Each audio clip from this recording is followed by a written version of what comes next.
ভাইস্তা তুমি এত শাপলা নিয়ে কি করবে? ভাইস্তা তোমার মুখ তুলতেছি না, সমস্যা নেই, তুমি শাপলা বেচবে বাপ। ভাইস্তা কত শাপলা দেখছো? আচ্ছা থাক থাক, তুই ওইভাবে থাক, আমি একটু ভিডিও করবো। হ্যাঁ ভিডিও করবো।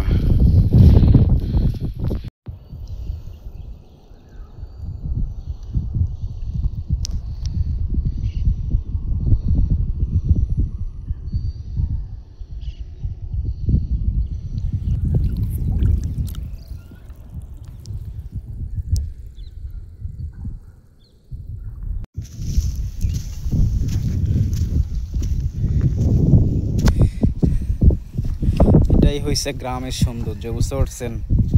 দেখেন কত শাপলা, হ্যাঁ শাপলা আর শাপলা।